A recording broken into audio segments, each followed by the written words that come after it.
our channel, Angel Immigration Services. As you all know that we always bring to you latest information on different kind of visa applications. Today we will talk about student visa applications, and we have with us licensed immigration advisor Indrajit Matharu. Hello Indrajit, welcome to the podcast. Hello Pramila. How are you today? I'm very good. Okay, so today we will talk about the student visa applications, and firstly we will talk about the choice of study programs. So what do you think, what students need to keep in mind to choose a program while applying for student visa application? As we all know that New Zealand is providing the variety of student education products, but definitely there is some selective one which can lead to the pathway to the residence.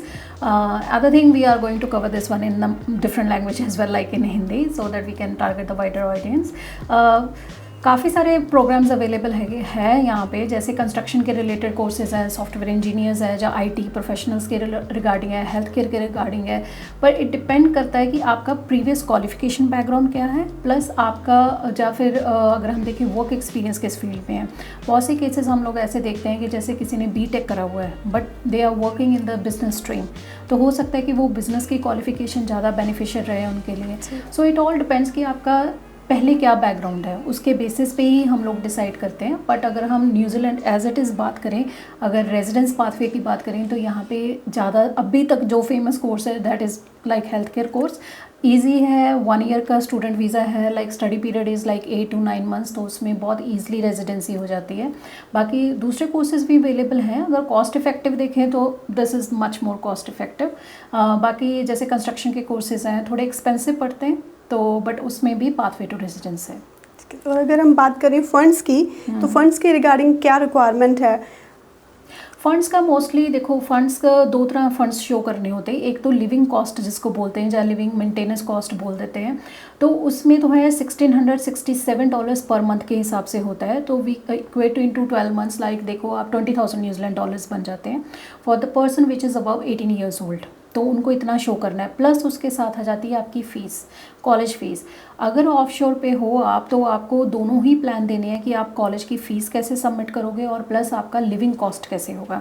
इसमें outward travel ticket भी आता है, तो mostly we recommend कि $500 to $600 उसके top of 20,000 के ही add on करो, क्योंकि आउटवर्ड ट्रैवल टिकट का भी वो लोग काउंट करते हैं. तो इसमें फ़ंड्स का सबसे it's a major part actually student visa का, कि कैसे उसको यूज़ करें और कैसे उस पर सक्सेस कैसे मिलता है. सो नॉर्मली स्टूडेंट वीज़ा में ये देखा जाता है कि आपके जो फंड्स है वो जेन्युइन सोर्स से आने चाहिए. We all know that we have a lot of money, ठीक है, ज़्यादातर जैसे जो क्लाइंट आते हैं उनके पास होता है, बट उनके पास सोर्स नहीं होता. सोर्स इन द सेंस कि उनके आइडियाज़ किस बेसिस पे हुए हैं फाइल. अगर बिजनेस है तो बिजनेस रजिस्ट्रेशंस हैं या नहीं हैं. अगर एफडी भी हैं तो एफडीज़ के सोर्स ऑफ इनकम क्या है. तो सोर्स इज़ हाईली इंपॉर्टेंट. तो उसके बेसिस पे ही मैक्सिमम, अगर हम बोले 80% वीज़ा उस पर ही डिपेंड करता है.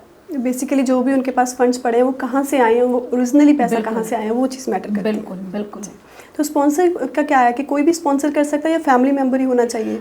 देखो, इसमें भी 2 तरीके हैं. अगर तो आप ऑफशोर एप्लीकेंट हैं तो it is very much required कि आपका कोई क्लोज फैमिली मेम्बर हो. अगर आप मैरिड हो तो आपके इन लॉज भी कर सकते हैं, like father in law, mother in law, आपके हस्बैंड कर सकते हैं. तो अगर आप ऑन शोर पे हो, ऑन शोर में चलो friends and relatives both can be used, पर उसमें जैसे फॉर्म्स की रिक्वायरमेंट डिफरेंट होती है. जैसे अगर ऑन शोर है तो 1025 फॉर्म हो जाता है. उनके साथ में definitely you have to explain कि आप वो स्पॉन्सर्स के साथ रिलेशनशिप कैसा है आपका. अगर आप ऑफ शोर पे हो तो 1014 फॉर्म हो जाता है. उसमें भी आपको रिलेशनशिप स्टिल शो करना है, प्लस आपको सोर्स दोनों ही कैटेगरीज में शो करना है. जेन्युइन रिलेशनशिप भी चाहिए आपका स्पॉन्सर बिल्कुल, के साथ. डेफिनेटली चाहिए. ठीक है, बट कोई फ्रेंड भी उनको स्पॉन्सर कर सकता है. बट अगर लॉन्ग टर्म फ्रेंडशिप है, जब फ्रेंडशिप वो इस्टेब्लिश कैसे हुई, अगर आपके पास एविडेंसेस हैं तो definitely you can go ahead. ठीक है जी. और अगर हम बात करें पोस्ट स्टडी वर्क वीज़ाज़ की, तो उसकी क्या रिक्वायरमेंट है कि उसमें कौन कौन से ऐसे कोर्सेज हैं जिसके बाद वो पोस्ट स्टडी वर्क वीज़ा के लिए एलिजिबल हो जाते हैं? पहले तो हम बात करेंगे अभी पोस्ट स्टडी वर्क वीज़ा, या जिसको ओपन जॉब सर्च वीज़ा भी कह देते हैं, ये हर स्टडी के बाद अवेलेबल नहीं है. जो रिसेंट पहले इमिग्रेशन ने जब चेंजेस लेके आए थे, अभी सिर्फ ग्रेजुएट डिप्लोमास बैचलर डिग्रीज हैं, और आपके लेवल 8 के कोर्सेज़ हैं, लेवल 9 के कोर्सेज़ हैं, पोस्ट ग्रेजुएट डिप्लोमा हम बोल सकते हैं. तो इन पे ही जॉब सर्च अवेलेबल है. बट अगर हम इसमें कोई भी लोअर अंडर ग्रेजुएट डिग्री पे आप जाते हो या डिप्लोमास पे जाते हो, तो कुछ कुछ कैटेगरीज हैं जिसमें ओपन जॉब सर्च अवेलेबल है जो कि लिस्टेड है अपेंडिक्स 13 में। जैसे हम बात करें अर्ली चाइल्डहुड की, that is a graduate diploma, उस पर भी अवेलेबल है। कंस्ट्रक्शन के कोर्सेज हैं, क्वांटिटी सर्वेइंग के कोर्सेज हैं, इवन लेवल 5 का है dairy agriculture and farm management का कोर्स है। It is related to dairy cattle farming के रिलेटेड हम बोल सकते हैं, it's not regarding the agriculture basically. So ऐसे कोर्सेज हैं जो छोटे कोर्सेज हैं बट स्टिल एलिजिबल। बट इसमें प्रॉब्लम ये आती है कि आपको काम भी उसी सेक्टर में करना है। अब ओपन जॉब सर्च वीज़ा एक तरह से थोड़ा रिलीफ देता है कि आप स्टूडेंट वीज़ा आपका कंप्लीट हो गया, you have a open job search visa, कि आपके पास टाइम है कि आप सेम फील्ड में जॉब ढूंढ सकते हो। बट आपको रिस्ट्रिक्शन भी है कि आपको उसी फील्ड में जॉब करनी है। If you gain the open job search visa like a study which is like below to level 8 और level 9 और बैचलर डिग्री। जैसे एग्जांपल बात करें हम लोग क्वांटिटी सर्वेइंग की बात कर लेते हैं। It is like level 6 diploma है, कंस्ट्रक्शन के भी लेवल 6 के डिप्लोमाज हैं, सेम ड्यूरेशन का इनको ओपन जॉब सर्च मिल जाएगा। बट उसी अपेंडिक्स 13 में मेंशन्ड है कि वो किस पोजीशन पे काम कर सकते हैं। तो अगर वो आप पोजीशन पे काम नहीं करते then you are breaching your visa conditions. So that is very important. But हाँ, अगर यस मेजर हैं, अगर लेवल 8 है, 9 है, जब बैचलर्स है, then they are free, they can work in any sector open job search के टाइम पे। ठीक है, अगर लेवल 4 5 को भी लोअर लेवल है तो उनको फिर उसी फील्ड में काम करना पड़ेगा। लेवल 7 बैचलर्स के नीचे जितने भी हैं, अगर वो क्वालिफाई करते हैं ओपन जॉब सर्च के लिए, they have to work in the same field. ठीक है। जो अगर हम ग्रीन लिस्ट की बात करें, ग्रीन लिस्ट में कौन कौन से कोर्सेज आते हैं? ग्रीन लिस्ट में एज इट इज़ तो देखो टियर 1 टियर 2 की बात करें तो उसमें पोजीशंस हैं जो क्वालिफाई करती हैं रेजिडेंस के लिए। ठीक है, जब वर्क टू रेजिडेंस की बात करें, जब स्ट्रेट पाथवे की बात करें, पर उसी अपेंडिक्स 13 में पूरा एक सेक्शन है जो क्वालिफाई करता है पोस्ट स्टडी वर्क वीज़ा के लिए। तो ये ज़रूरी नहीं है कि जो ग्रीन लिस्ट वाली में लिस्टेड हैं क्वालिफिकेशंस वो सेम उसमें में हो। ठीक है ना, तो काफ़ी सारी क्वालिफिकेशंस ऐसी हैं कि जो उस अपेंडिक्स 13 में नहीं, मींस पोस्ट स्टडी के लिए क्वालिफाई नहीं करती, बट ग्रीन लिस्ट में पाथवे टू रेजिडेंस पे है। ओके, तो ये भी देखना पड़ता है। जी। ठीक है। तो अगर हम बात करें पार्टनर्स की, तो पार्टनर्स कैसे आ सकते हैं? अपने स्टूडेंट्स के पार्टनर्स हैं जहाँ उनके डिपेंडेंट चिल्ड्रन हैं, वो कैसे आ सकते हैं? वो एलिजिबल बनते हैं या नहीं बनते हैं स्टूडेंट वीज़ास में? देखो, ये तो वैसे न्यूजीलैंड ने काफ़ी मतलब सपोर्ट कर रहा है फैमिली यूनियंस के लिए। पार्टनर को जैसे अलग से शो मनी करनी पड़ती है, दैट इज़ $4200। ठीक है, पार्टनर को अपने लिए शो करना है। तो मोस्टली जो लेवल 9 से जितने भी कोर्सेज नीचे हैं तो वो मोस्टली क्वालिफाई करते हैं विजिटर वीज़ा के लिए। अनलेस आप अगर ग्रीन लिस्टेड कोर्स है आपका, जैसे टीचिंग का कोर्स की बात करें, graduate diploma in early childhood, तो उनके जैसे वो लिस्टेड है ग्रीन लिस्ट में, तो उनके जो पार्टनर्स होंगे उनको वर्क वीज़ा मिल जाएगा। बाकी लेवल 9 के जो पार्टनर्स हैं उनको वर्क वीज़ा मिलेगा। मींस ड्यूरेशन जब तक principal applicant student visa hold कर रहा है उतने टाइम का वर्क वीज़ा होगा उनका। और प्लस जब ओपन जॉब सर्च डालेंगे 3 इयर्स का, तो उनको 3 इयर्स का मिलेगा। इसमें डिपेंडेंट चाइल्ड को भी डिपेंडेंट स्टूडेंट वीज़ा है, मींस उनको कोई इंटरनेशनल फ़ी वगैरह नहीं पे करने की ज़रूरत, तो उनके बच्चे भी पढ़ सकते हैं। बट अगर आप लेवल 8 के स्टूडेंट होल्डर के पार्टनर हो तो you will gain a visitor visa during the study period. उसके बाद 1 year open job search visa and then you can apply for your own partner अलग से शो करके। ठीक है सर। ओके, सो अगर हम बात करें कि अभी कोई नई अपडेट आ रही है, जैसे हमने सुना था कि 4 नवंबर को अपडेट आ रही है नई स्टूडेंट वीज़ा के रिगार्डिंग, तो उसके पे थोड़ा सा आप बताएंगे कि क्या अपडेट है? ये पहले तो ये जो अपडेट आ रहा है 3 नवंबर को आ रहा है, नॉट 4 नवंबर।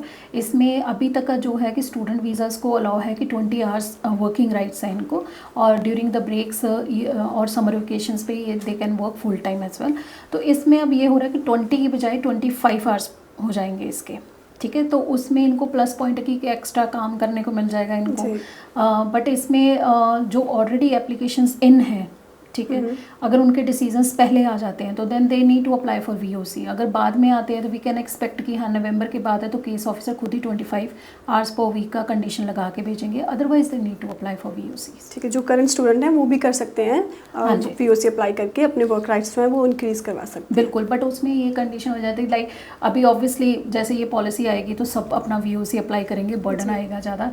पर आपको नोट करने वाली चीज़ ये है, मान लो कि आपका वीज़ा ख़त्म हो रहा है जनवरी या फरवरी में ख़त्म हो रहा है आपका, और वैसे भी समर वेकेशंस में तो फुल वर्किंग राइट्स होते ही हैं। तो नवंबर में जैसे चेंजेस आ रहे हैं, तो अगर आपको लगता है कि आपको रीअप्लाई करना है अपना वीज़ा, जब आगे चल के कुछ और कैटेगरी में वीज़ा डालना है, तो उतने मंथ के लिए VOC अगर करना, that is your personal choice. Otherwise तो वो समर वेकेशंस में तो दे कैन वर्क फुल टाइम, उनको वैसे दे can work full time, but cost effective है, अपना उस हिसाब से अपना कैलकुलेशन करके कर सकते हैं लोग।